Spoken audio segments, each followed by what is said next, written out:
And now, here we are, ladies and gentlemen, boys and girls, children of all ages, with actual real big boy equipment. Oh, yay. Because you watched Starcrash. All right, we are here. Why are we here? We're here to talk about Deathstalker. All four. And there goes Alan blowing out the first mic. It's very awesome. Here, allow me to move back.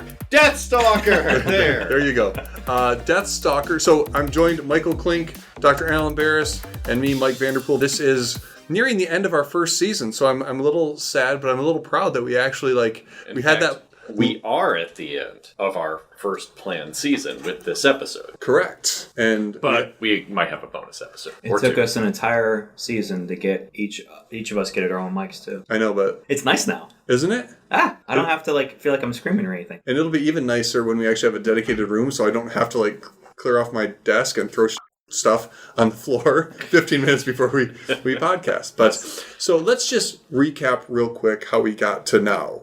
I watched Starcrash one night, 10 minutes in, hit up Mr. Clink. I was like, dude, you got to watch this. Yeah. From there, Alan being a purveyor of pop culture and folklore, definitely interested in the subject matter. All of us talking, whatever we became, this small group of three musketeers who has decided to explore what Amazon recommends to us because we watched Starcrash. So I believe that Deathstalker 1 is one of the first things that pops up in the recommended list. Yes, that is correct. I don't know. I don't remember the actual list itself. And I know Deathstalker 1 and 2 are actually on Prime. We had to go hunting for 3 and 4. Yes. And was the hunt worth it? No. Not really, no. Spoiler. No. Guess what got here today? What got here today? My Deathstalker 3 VHS tape. I'm so excited. So excited. Now, to be fair, I will defend Deathstalker 3 on 2 things. And not 2 things Jim Wynorski would care about. Well, that is correct. The incredibly awful line that I will be performing for you later on, and Truxart's. The bald villain, who also is played by a fellow named Tom Christopher, who is Flight Plan.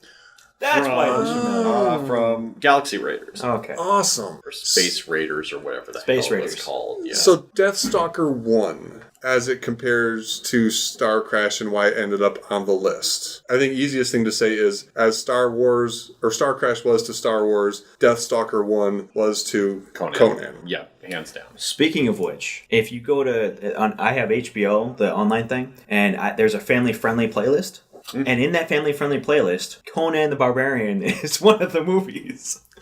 I don't agree with that assessment. I love Conan, but I'm like, wait, what? ABC and Disney are really, really weird. ABC Family showed Billy Madison, which 98% of Billy Madison is appropriate, I think, enough. There's a couple things, but for the vast majority of it's fine. But they decide to show the opening scene where Sandler running to the mailbox because it's Nudie Magazine Day. Mm-hmm. And I'm like, this is on ABC Family? No wonder you had to change your name to Freeform, you liars. That's still a great movie, though. It's a phenomenal movie with one of the greatest lines of all time in it. Well, which is? That we are dumber now for having listened to you, whatever that is. That is one of the most epic lines. May God have mercy on your soul. Yes, I use that GIF and meme and quote all the time in social media applications. So what are we talking about? Okay, let's start off with Deathstalker 1, which I maintain is actually a decent movie. Not great. It's a good representative of the Conan knockoff genre. Okay. It's an interesting movie because Deathstalker's kind of a badass and kind of an anti-hero. He's a little scary at the beginning, even. I mean, he's going to fornicate with a woman he just saved. Well, it's not as some things are. It's still very much like... But it's definitely shadowy, certainly. She did seem like she was kind of into it. If you were trying to present him as a hero's hero, he would let her go. She would offer herself, and he would let her go. Yes, right. So yes, the anti-hero there, and very mysterious and very much. And Rick Hill kind of looks cool in this. I mean, unlike in 4, where apparently the years were not kind to him. As I say, does he come back? Yes, he's in 4. Oh, see, I haven't watched. I'm not going to watch 4. Here's the tragedy. Because if you look at 4, you're not going to recognize him. Yeah, you'd be like, oh, poor Rick Hill. But 1 and 4 are kind of like Superman 1 and 2, and then Superman Returns. Just Superman Returns is right after 1 and 2, but not 3 and 4 of Superman. Okay, the Same other with thing this. I will say in defense of Deathstalker 3 is at least it does not reuse footage. Deathstalker 3 does. No, it doesn't. Not Yeah. the other ones. I didn't recognize it. Oh, yeah, it does. But It 2 definitely does. and 4 are shameless in this. And if I see that damn guy being dragged behind that horse one more goddamn time. I was happy to see the one-handed guy with the peg with the knife on him. With the little skinny guy. Yeah, who's that doing guy. this I was all the rooting time. for that guy the entire time. But I was glad that he came back in the other movies because he's in like Only every to movie. die again. Yep, But still. same exact way too. But still, little reedy guys, and they're fighting it out. Awesome. So, usually in our typical format, we say, did Deathstalker 1 do what it was supposed to do? And I would argue, yes. yeah, 100%. I found it the most interesting of the 4. I have a desire to go watch Deathstalker 1 again. I'm surprised you didn't like 2 as much. Deathstalker 2 is horrible. And we're going to talk about the humorous, the role of humor in Deathstalker too, Because that's it's not good in Any genre sense. humor. It's that's not good where in any sense at all. That's Well, where it I'll falls. agree with that. That's where it falls down completely, right? It's shot well. Right. It's casted well. I shouldn't say its characters could be interesting. Yeah. And there is one major thing to defend in Deathstalker 2 in favor of Deathstalker villains here. The absolutely incomparable John Lazar, who is best known to people in cinema land as the character Z-Man from Beyond the Valley of the Dolls, who is best noted for going on a crazed killing spree at the end of the movie. And he is also known for the line, "This is my happening and it freaks me out," which of course Austin Powers stole later on, which is one of the reasons that I agreed to go see Austin Powers, is that convinced me that Mike Myers actually, knows something about the 60s, which he does. So how do we even get into the WTF moments? You know what? I'm going to say this, and I said this to you earlier. I miss Galaxy Lords because of these movies. No. Honest, I haven't even seen Deathstalker 4, and it's better than Galaxy Lords. Okay? Can we please just admit that Galaxy Lords isn't even a film? It is. Okay. I seen it. So this I is see it's a movie. Deathstalker, and just to set here, Rick Hill, Barbie Benton, Richard Brooker, Lana Clarkson is an Argentinian American. I'm going to say it. 80-minute film released in September of 83. Budget was $457,000 estimated, with a $12 million box office. Interesting. Box office. Holy mackerel. Yeah, because right then, I mean... Well, that was also heavy rotation on things like Showtime and HBO and all kinds of... I mean, that was right at the moment where the breast revealing movie could really make money on pay-per-view beyond well, that's just box premium office. channels and then box office. That's just box office. That's not actually counting. Okay. So that's why they not made overall so many. proceeds, okay. Because the first one made money, and they're like, okay. Which, by comparison, this is hilarious. Conan, the Barbarian, the first one, was made for $16 million and made $130 million. So this one was about 10%. Right? So this one made just as much as this one was made for. Yeah. And I'm going to argue, I mean, it's been so long since I've seen Conan the Barbarian, but the quality wasn't bad. It didn't feel that fake. There's some fakey, but it's not quite as well done as Conan is. But if you really look at Conan, there's some fakey stuff in Conan if you look hard enough. So again, Yeah. And of course, let's not even talk about Conan the Destroyer, which I would argue probably is about on the same quality as Deathstalker. And it's interesting because... One, not the others. It's not that bad. Of all the films we watched so far, they were science fiction, science fantasy as a recommendation, right? There is this whole other genre of these sword and sorcery films. Yes. That do the same thing, that Forbidden World, Galaxina. What else did we watch? Cold Equation. Cold Equation, which is a modern version Space of that, Raiders, Galaxy Lords. So weirdly enough, while Deathstalker is a very clear ripoff of Conan, and all of these are like playing on the Conan wave, it turns out there was a little boomlet of fantasy stuff prior to Conan coming out. And this is very, very strange. I only know about this stuff because Riff Tracks actually did a couple movies in this weird period. And they're actually kind of ripping off Star Wars more than Conan, because, well, Conan had not been made yet. There's just like this weird, like late 70s, right into the beginning of the 80s, like pocket where there were a few fantasy movies, and then Conan, and then everything became Conan as a result. And what was kind of, I don't know, a little bit more medievally became barbarian-y like this. So it became like this vague past that is more savage than the Middle Ages. Interesting. But then we got castles, so who the hell knows? If you're looking for history in Deathstalker, you're going to fail.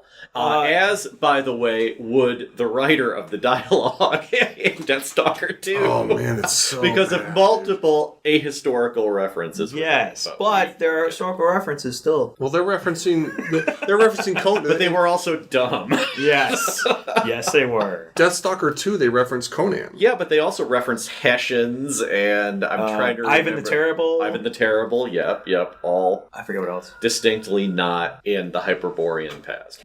Starting to watch Deathstalker 1, wasn't sure what I was getting myself into, because I don't want to watch the trailers or anything. Have you seen Conan? Yes, but it was a long time ago. Okay. I've actually seen Red Sonja Okay. more than I've seen Conan, and that was when I was little. And Red Sonja's alright, but Yeah. I'd put it on the same level as Deathstalker. But actually. the entire time I'm watching this, one of the things I actually wrote down was what is happening. Like, just things are happening. Like, the editing is kind of jumpy in all of these, actually. Yeah. I don't know if it's just the cut of the video or whatnot, but the editing is weird. I don't have an idea of why he's doing what he's doing, the hero, Deathstalker, which it's funny. Deathstalker 2, when he says his name, she goes, "Is that your first or last name?" And it got me thinking, the scene in Guardians of the Galaxy where Peter Quill goes, "I'm Star-Lord," and they're like, "Who?"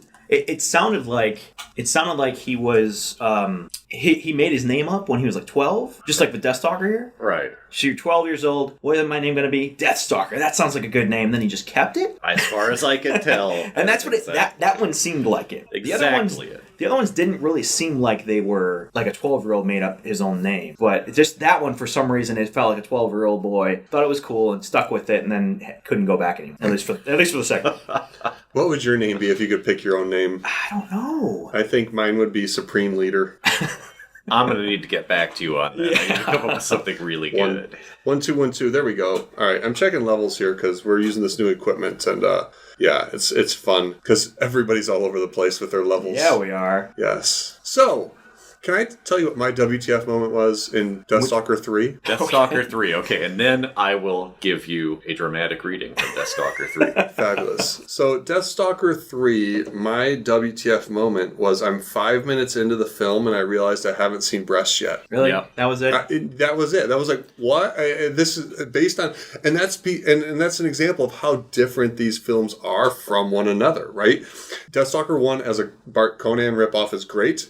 Deathstalker 2 as a Jim Wynorski horrible script, reason to just film half-naked women. If the jokes were better, it might have been worth watching. If the jokes were better and the acting was better, the acting is horrible. And it's the female lead. And Deathstalker 3 is a romance novel. Yes, and a bad one at that. Yeah, I mean, it's a Harlequin romance. Some of the shots of the lovemaking in this could be used for a cover of a romance But I novel. will also point out that the breasts that you did see when we finally did see breasts in Deathstalker 3 were those of Carla Sands, the current ambassador to Denmark. Yeah, that was cool. Allow me to underline this multiple times. She is the current ambassador to Denmark. Yes, well. And no, a word from our sponsors.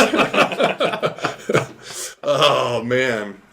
So, that was your only WTF moment in 3 or in all of them? That was the first one. No, that was kind of like the one. Okay, good. Okay. Yeah, that was kind of the one that just jumps out like as really sticking out. Because I think like as we've watched these films, I've become numb to the WTF moments. And honestly, Deathstalker 1, again, I don't feel that there were any real WTF moments for me because of the expectation of what it was, right? It wasn't lying to me about what it was trying to be. Right. Wouldn't this be the case of it being a serious movie, but not being a serious movie? Like you had mentioned before, if you're going to make the world's worst movies were made in all seriousness, like they wanted to be good. Yeah. Does this seem like, to you, one of those movies where it's a bad movie because they made a bad movie? I don't think Deathstalker 1's a bad movie. I don't mean like shot-wise. I don't even... I'm going to argue, like, of all the movies we've watched so far... Okay. I like Deathstalker 1 the best. If I had to go back and watch anything else, I would probably pick that one to watch. Okay. That doesn't mean it's a good movie. Yeah, it's just not horrible, Deathstalker right? a few times. You might name your D&D character after him. You might do any number of things, but have you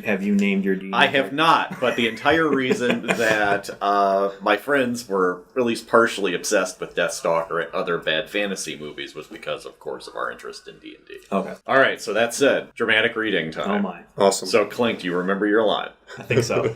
All right.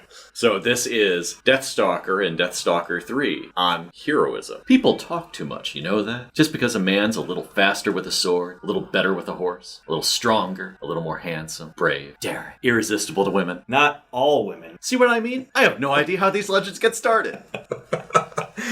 That was for my buddy Mike, who is obsessed with this movie. Nice. Yeah, it was really weird. Like, I actually liked the Deathstalker. Okay, Deathstalker 1, the Deathstalker main character. He was cool.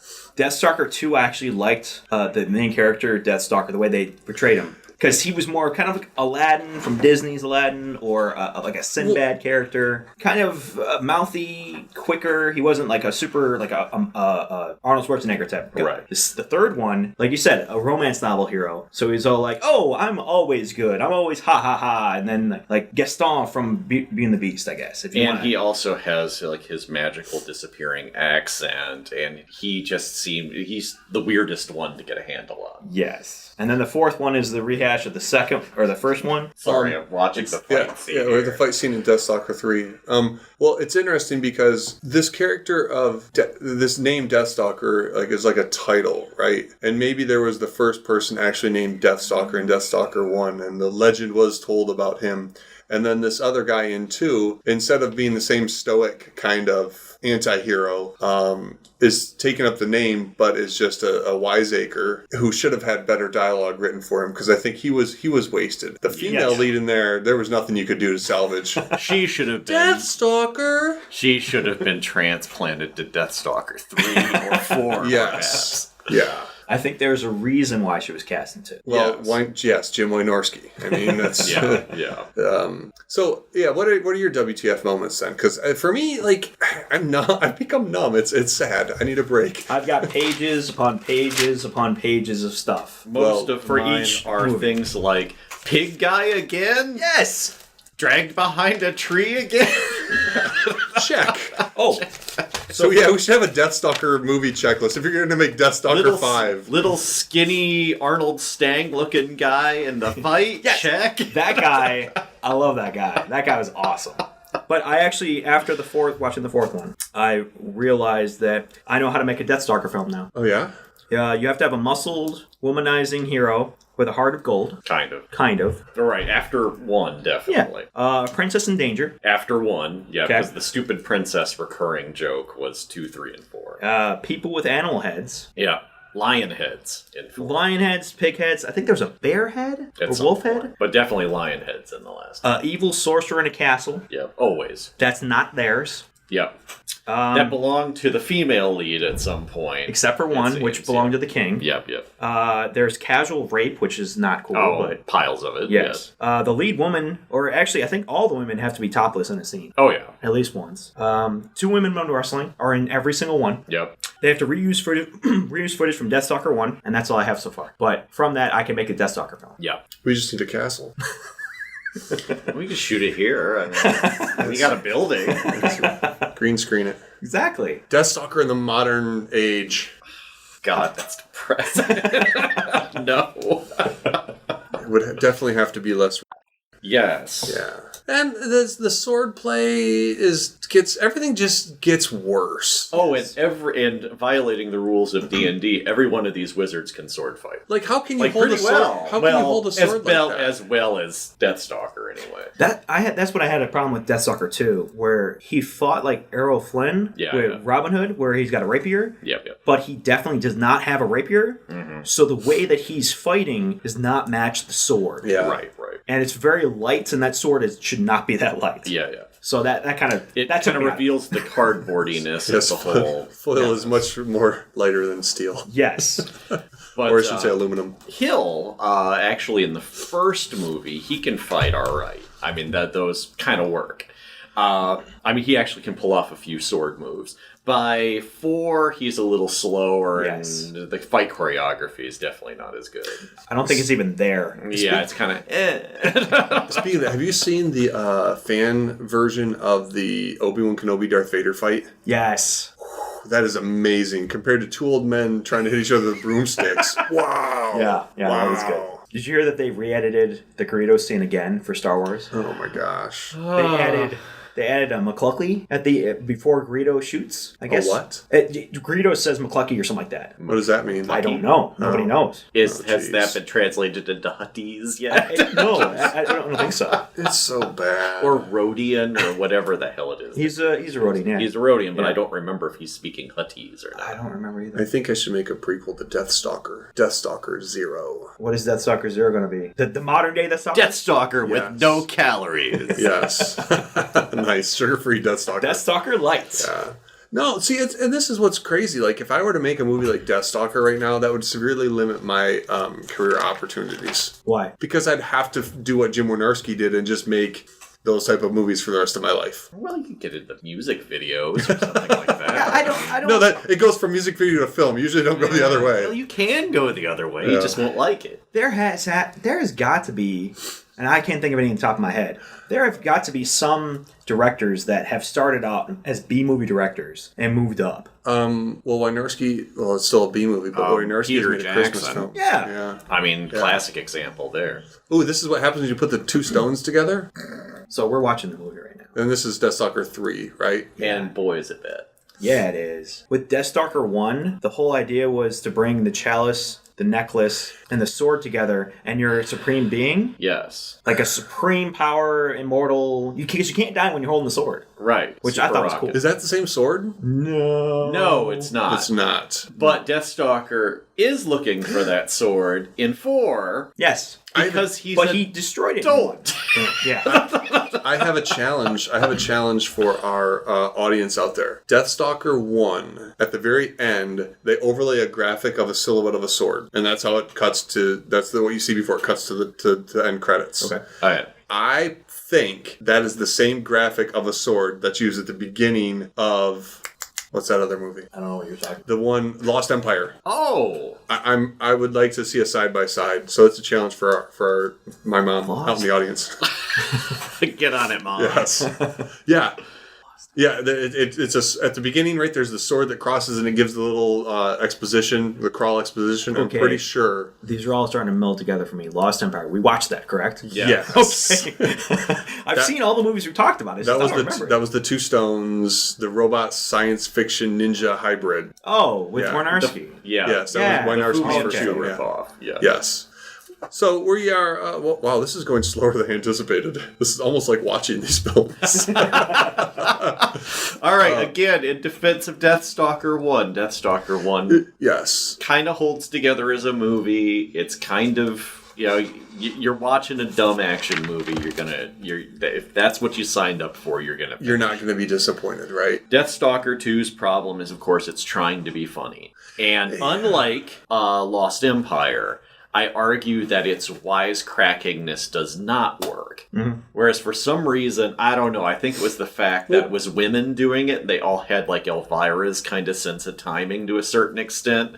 It kind of works. Whereas in this, too, it didn't quite hold together. I also think, and this was another WTF moment, I apologize, I can't remember exactly where, but the sarcasm / quippiness of Lost Empire was of the time. Right.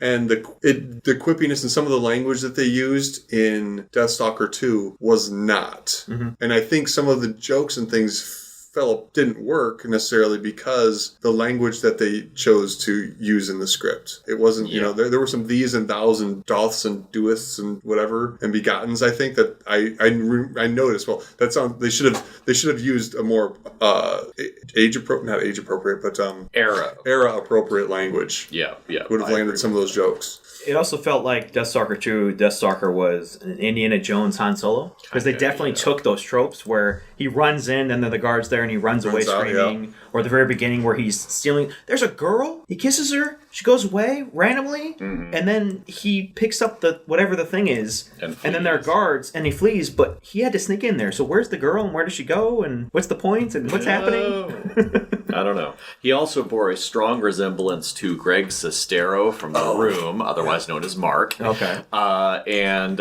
he also kind of looked like Mark crossed with, like, a lost Duke boy. Like, I don't know, you took John Schneider's hair. Because it was that short, feathery look. And then we get John Allen Nelson in 3, who looks kind of, I don't know, hickish. I mean, he has got this weird, like, almost, it's like very short mullet almost going. And that is Deathstalker 3's Deathstalker is the guy from the very first episode of Quantum Leap, Bird Dog. So I'm glad I got to put some sort of time travel in there. Yes. Here, Back to the Future. Now Clink's happy. Yay! But what's funny is the seer in the second one, the one that can see the future, she claims they will portray us with players in the future. And I'm thinking, she saw this movie and she still wanted to be in it? Like, what's happening here? Yes, your career. And the line, of course, referring to that near the end of the movie, I sure hope they get a good-looking guy to play me. Yeah. It was almost too... Oh, and a blooper reel in the credits. I stopped after I'm sorry, blooper reel in the credits. You're now in Cannonball Run territory for me. And you should have been Cannonball Run all the way through under that circumstance. There better be Dom DeLuise in this thing blowing lines. If they would have done a Cannonball Run Conan, that would have been awesome. Wait a second. So, WTF moment. We're now watching Deathstalker 4, which we just started watching, starts with a scene from Deathstalker 1, the exact opening scene. Yeah. They reuse all the footage. Yeah. Okay. And there's narration. 4 is arguably the worst about reusing footage because it actually reuses footage from 3. So seriously, I'm going to write a movie, Deathstalker Returns. Because this reminds me so much of the Superman series. Yeah. Right? I mean, it parallels it almost perfectly. Maybe Deathstalker Rocks or Deathstalker The Awesome Adventures. Just something no, what about Deathstalker Runs? Instead of stalking, Deathstalker out in the open.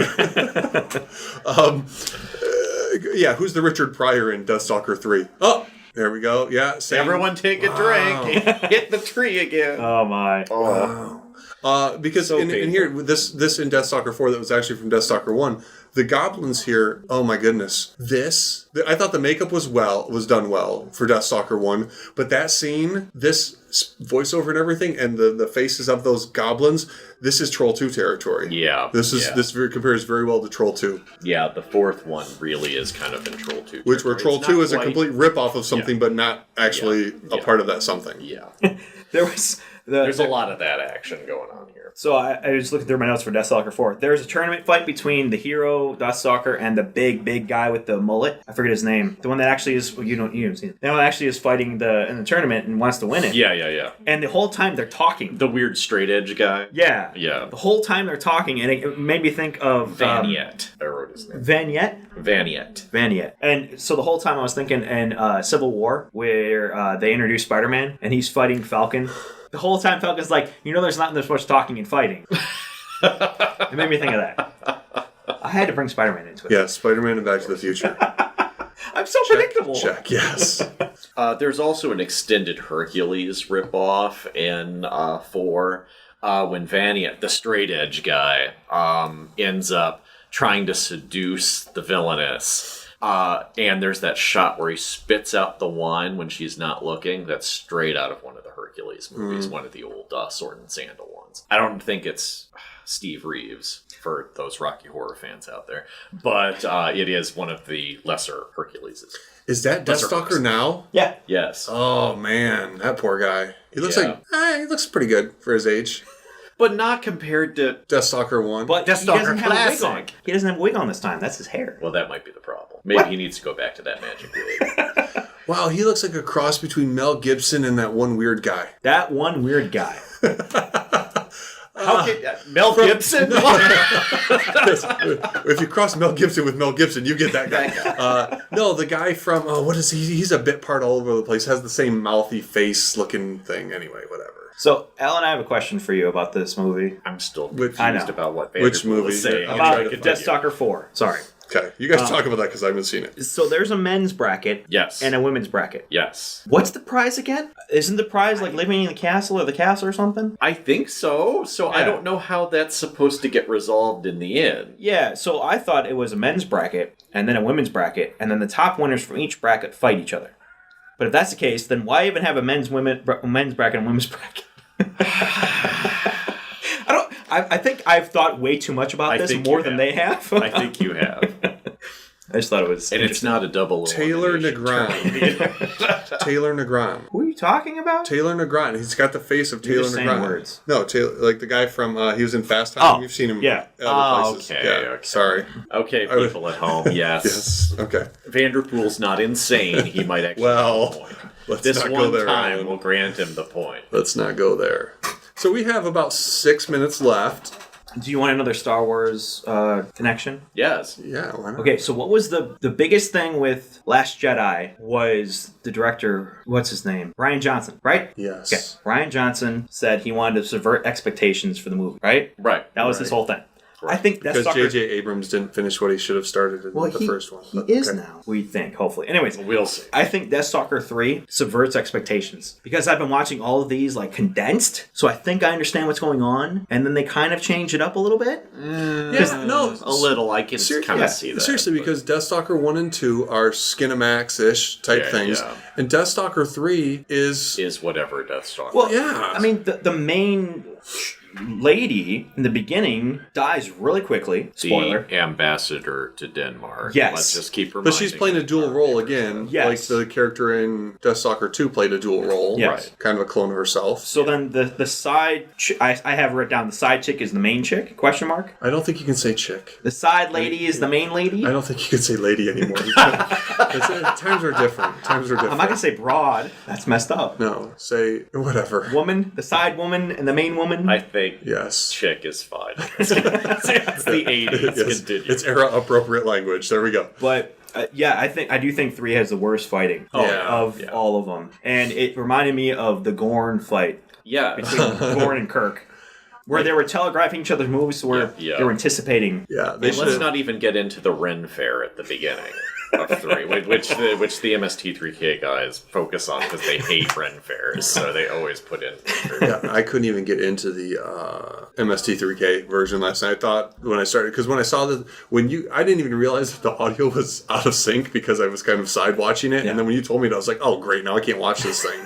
So I put on the MST3K version, and I was just like, wow, even this doesn't make this bearable. See, I disagree. I love their ripping on the fantasy movies. I think it's one of the genres they do that I will always pay attention to. So what did we learn? And what do we do now if we're at the end? Well, The I would final maintain moment. that Clink's discovery of Starcrash 2 means yeah. that that's what we do next week. So we're going to do a bonus episode? Could. So we learned that there's a Starcrash 2 as part of this? Well, we already knew that, but you at home now have discovered that there's a Surprise. Starcrash 2. And surprise, it has nothing to do with Starcrash. It does. I'm not surprised by that. It's in space. It is in space. There might be stars crashing into each other. It's like in a vague way. They take a lot of the ships from the first one. Yeah. The big hand fish ship. Right? Yeah. And that's about it. And then they take that and just throw everything out the window, and so it becomes this excited. insane experience. So- I'm so very excited for that. If you have the rights to it, if you can, it'd be a good idea at the end of this just to play the Bruce Banner walking away at the end of each Hulk episode. We're sad because it's the end of the season, so we can go or the Charlie Brown music. Oh, speaking of next season, so have we talked about what we're going to do next season? We have. Should we? I think should we tease it? I think we should tease it. Only because Amazon and my Google Home must be listening to me, because now all these things are popping up all over the place. The Incredible Hulk film. Which one? Is on Amazon Prime. Which one? The Bill Bixby one. Sweet. The 70s. Bill Bixby and Lou Ferrigno. Yeah. Yes. Yeah. Is that the one with Thor too? I don't know. Because there's a Hulk and Thor movie in the 70s. And also Iron Man Thor too. shows up later on, and I don't remember. But anyway, that will be awesome. We definitely need to watch that. That's cool. And I think we're going to start with... I love Lou Ferrigno. We'll start with Supergirl, the movie. Okay. Hey, 'cause have you seen it yet? I don't remember if I have. not. And you have not. I have definitely. I am so excited to force you to watch what I'm going to argue is the worst movie of all time. And I've got like 20 competitors for that. So still. So I think season 2 will start with a focus of superhero film, because they are so big now. I think it's cool for us to go back and look at kind of the origin of these movies to see how we got to now. And some of these movies that we're going to be talking about, assuming that they're available and we can link them into the podcast, some of the ones I've got in mind are actually good. Right on. Yeah, so we're not focusing just on bad movies, because we will be watching some more bad movies. But just bad superhero movies now. well, and I think too it's going to be interesting because compared to what we do today, or what I should say Marvel and Warner Brothers do today, these films are not going to be good from the effects standpoint, right? More of them will probably look like Italian Spider-Man than anything of the modern film era. Which we definitely need to talk about that one too. I would put it on the list. So what we learned is that, anybody can make a Deathstalker movie. You just need, and most people have, you just need some bubble gum and some hope in your eye. and some determination. Oh, and you need a throne room skull. That's the same one that appears in Malta ones. It's the spiky one that ends up on the wall. That's in 3 as well. It's another reused element. I'm excited for next semester. Next season. Next season. Because we are having a screenwriting class. So some of the stuff that we talk about in here, I'll definitely bring up. I'm probably going to make them watch one of these movies just to have an example of, because you learn from bad things too. Right? Sometimes almost more than you do learning from reading and watching a good film. So they're going to watch Starcrash and Galaxy Lord. I am not watching Galaxy Lords ever again. I refuse to admit that thing exists. Sorry, Galaxy Lords creators. Yes. You suck. Yes. I could do better. All right. So see you next week. Next week. All right. Bye, folks. Bye, folks. Bye.